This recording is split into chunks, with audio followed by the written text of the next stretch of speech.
안녕하세요. 역사비디오입니다. 오늘은 지역감정을 만든 사람들, 그리고 김영삼과 김대중 3편에 해당하는 영상을 준비하였습니다.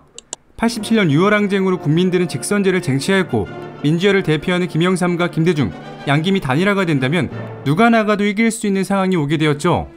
YS와 DJ는 지역적 기반과 성향 자체는 완전히 달랐지만 결합한다면 엄청난 시너지 효과를 낼 수 있었고, 단일화가 실패한다면 국민은 보수와 진보, 부산 경남과 호남으로 완전히 찢어질 가능성이 높았습니다. 하지만 김영삼과 김대중 2편에서도 설명드렸듯이 이런 상황 속에서 양김은 한치의 양보도 없이 내가 나가야 당선된다고 주장했고 결국 분열하고 마는 최악의 상황을 만들고 말았습니다. 이에 따라 87년 12월 대선에서는 지역색이 매우 강한 1로 3김이 출마, 노태우의 대구 경북, 김영삼의 부산 경남, 김대중의 광주 전라, 김종필의 충청, 즉 지역 대결로 프레임이 짜여지면서 지역주의가 더욱 크게 노출되었습니다. 여기에 더해 대한항공기 폭파 사건으로 북풍이 불게 되면서 선거는 노태우 후보에게 대단히 유리한 방향으로 흘러가게 되었죠. 13대 대선 결과 노태우가 36%를 얻어 당선, YS가 28%로 2위, DJ가 27%로 3위, JP가 8%로 4위를 기록하게 되었습니다. 자, 결국 노태우가 당선되면서 5공화국의 뒤를 이어 그 잔재 세력으로 정권은 연장이 되었고, 많은 국민들은 양김이 분열해서 어부지리로 노태우가 당선되었다며 양김에 대한 엄청난 비난이 빗발치게 됩니다. 이 일로 인해 김영삼과 김대중을 역사적인 죄인으로 생각하는 분들이 많아졌죠. 자, 이제 대선이 끝난 1988년 초로 거슬러 올라가겠습니다. 대선이 끝나고 4개월 뒤인 88년 4월에는 총선이 예정되어 있었고, 운동권 세력과 야당 정치인들은 늦었지만 이제라도 김영삼의 통일민주당과 김대중의 평화민주당이 합당을 해야 한다는 주장이 강력히 제기되고 있었습니다. 심지어 문익환 목사는 평화민주당에 찾아와 고래고래 소리를 지르면서 합당을 재촉했다고 하죠. 김영삼의 부산 경남, 김대중의 광주 전라가 합당이 된다면 지역주의를 그나마 극복할 수 있는 마지막 기회였다고 저는 생각합니다. 총선까지 얼마 남지 않은 시간, 양김은 야권 통합을 목표로 움직이기 시작합니다. 1988년 2월 8일 통일민주당 김영삼 총재, 야권 통합을 위해 총재직을 사퇴하고 평당원으로 남아 백의종군하겠습니다. 총선이 얼마 남지 않은 이 시점에서 가장 중요한 과제는 모든 민주 세력이 단결하여 야당이 단일화되는 것입니다. 이에 평화민주당 김대중 총재는 야권 통합에 전적으로 찬성합니다. 하지만 이를 위해서는 중선거구제 철회가 우선되어야 하며 소선거구제 도입이 필요합니다. 자, 매우 중요한 소선거구제 이야기가 나왔습니다. 대한민국은 첫 번째 총선에서는 소선거구제를 시행하였고요. 1973년부터 85년까지는 2인 중선거구제를 채택하고 있었는데, 김대중은 이 중선거구제를 철회하고 소선거구제를 재도입하여 총선을 치러야 한다고 주장한 것입니다. 한국 정치사의 물줄기를 받고 매우 중요한 사항이기 때문에 자세하게 설명드리겠습니다. 선거구제란 대표를 뽑는 지역적 단위를 말합니다. 예를 들어 대통령 선거는 우리나라 전체를 한 선거구로 보고 대표자를 뽑는 겁니다. 여기서 소선거구제는 선거구 하나에서 한 명을 뽑는 거고요. 중선거구제는 선거구 하나에서 2명 이상을 뽑는 겁니다. 기본적으로 나라를 잘게 쪼개서 선거구를 만드는데, 중선거구제는 보다 넓게, 소선거구제는 더 잘게 쪼개서 만든 선거구라고 보시면 되겠습니다. 일단 우리나라 대부분의 선거는 소선거구제를 채택하고 있습니다. 한 선거구에서 1인의 대표자, 그러니까 최다 득표자 1인을 뽑기 때문에 기본적으로 거대 정당이 유리합니다. 생각해볼까요? 소수 정당이 선거에 나왔다고 칩시다.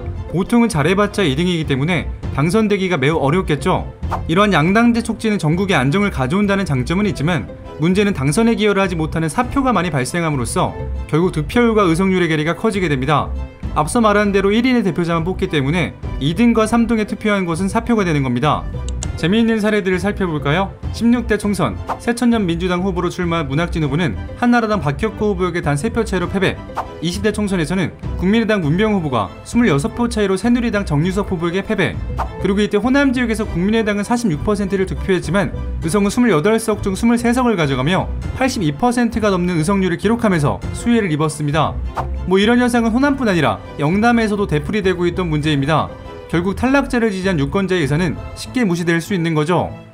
이러한 소선거구제는 작은 선거구이기 때문에 기본적으로 지역 명망가에 유리하고 유명 정치인이라고 하더라도 1등이 되기란 매우 어렵습니다. 다시 말해 지역 정당일수록 유리한 상황인 거죠.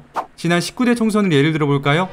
영남 지역구 66석 중 63석을 새누리당이 차지, 호남 31석 중 28석을 새정치민주연합이 차지하였습니다.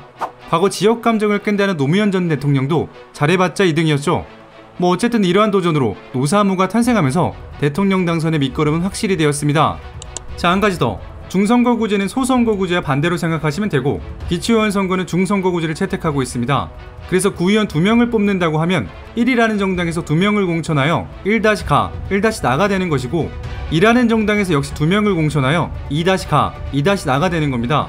그런데 솔직히 여러분들은 본인 지역구 구의원들을 자세히 알고 계신가요? 사실 보통 사람들은 잘 몰라서 인물보다는 정당을 보고 뽑기 때문에 공천이 매우 중요해집니다. 그렇다면 이 공천은 누가 줄까요?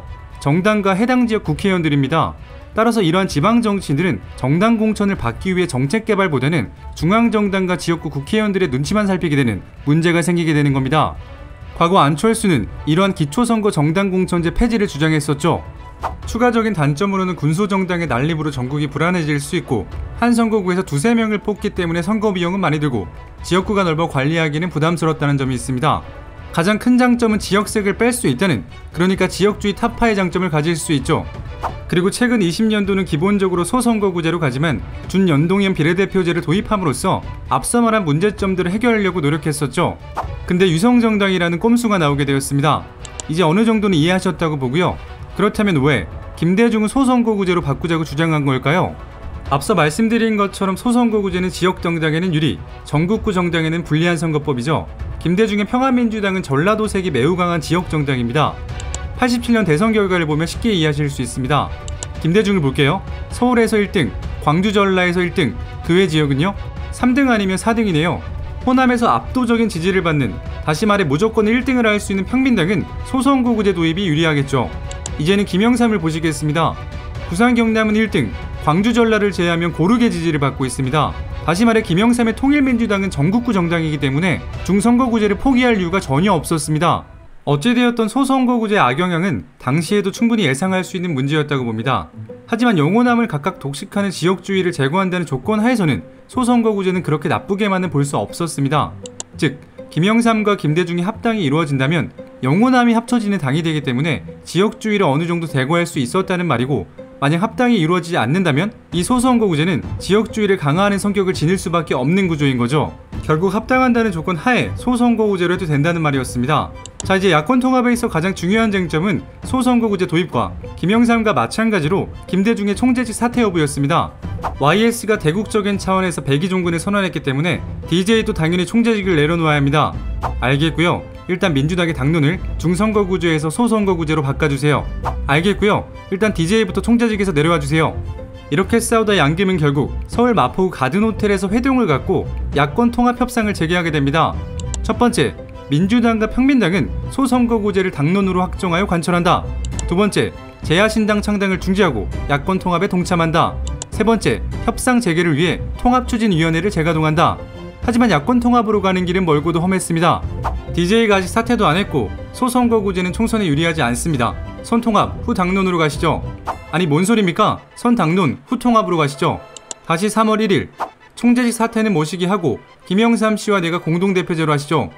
아니 본인이 총재직에 연연한다는 비판을 받기 싫어서 나를 끌어들이랍니까? 말도 안 되는 소리 하지 마세요.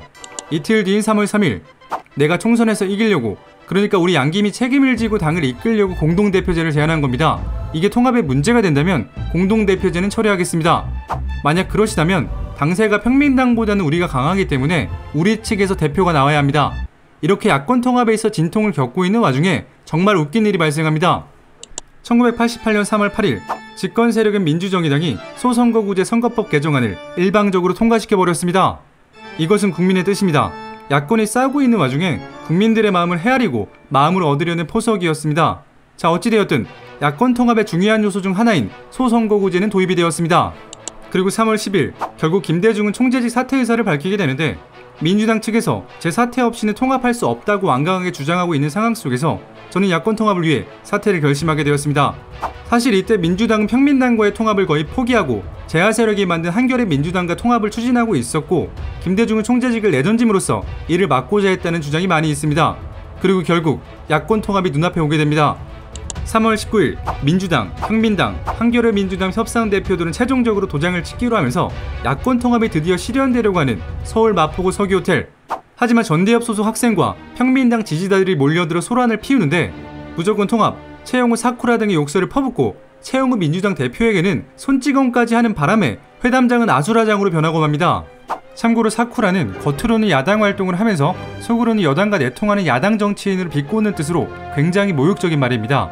과거 일본에서 선거 유세를 했을 때 군중 속에 섞여 있다가 올소 등으로 호응해주는 사람들을 사쿠라라고 했고, 우리나라 정치권에서도 같은 의미로 쓰여 프락치, 스파이와 비슷한 말이라고 보시면 되겠습니다. 결론적으로 협상은 결렬되고 이날을 끝으로 야권 통합은 완전히 무산됩니다. 자, 정리하면 총선 전 YS 총재직 사태로 야권 통합의 논의가 시작되었고, 소선거구제 도입, 그리고 DJ의 총재직 사태까지 오게 되면서 야권 통합이 거의 끝까지 왔지만 폭력 사태로 판이 깨어지고 한국 정치사의 물줄기를 근본적으로 바뀌게 되는 계기가 되었습니다. 참고로 양김은 불신과 앙금이 매우 깊었다고 하는데, 두 사람이 만나 악수를 하더라도 절대로 손을 꼭 쥐는 법이 없고 손바닥을 살짝 갖다 대는 정도였다고 합니다. 그리고 두 사람을 보고 있으면 찬 기운이 느껴질 만큼 냉랭했다고 전해집니다. 자, 양김은 대선에 이어 총선 단일화까지 실패하면서 결국 대부분의 선거구에서 후보를 따로 내게 되면서 분열, 많은 국민들은 이에 대한 실망감이 더욱 커지게 되었습니다.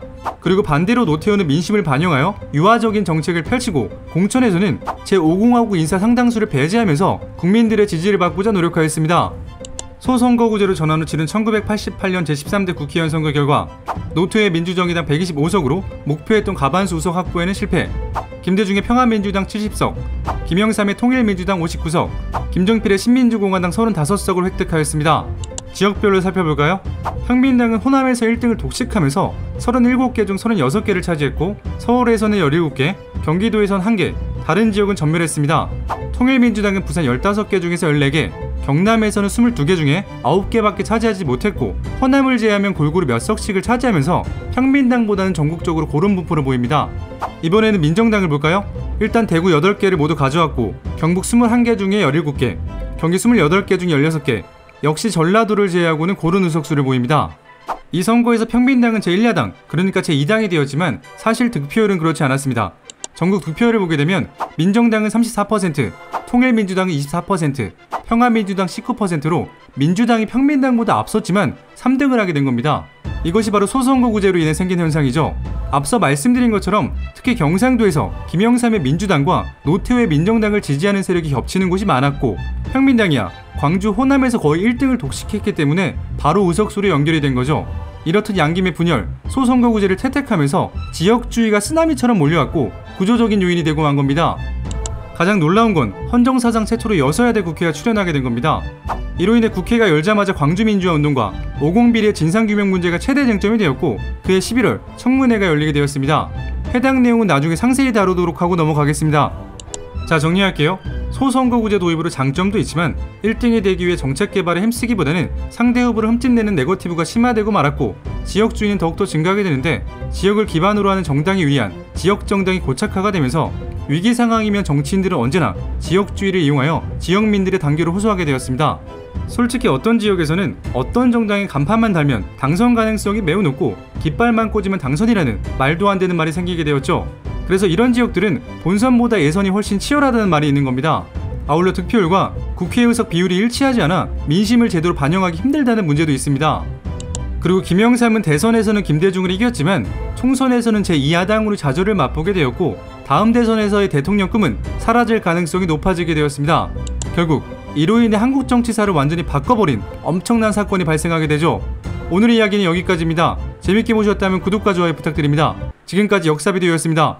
그리고 김영삼과 김대중 지역감정 이전편이 궁금하시다면 이 영상 시청을 부탁드립니다.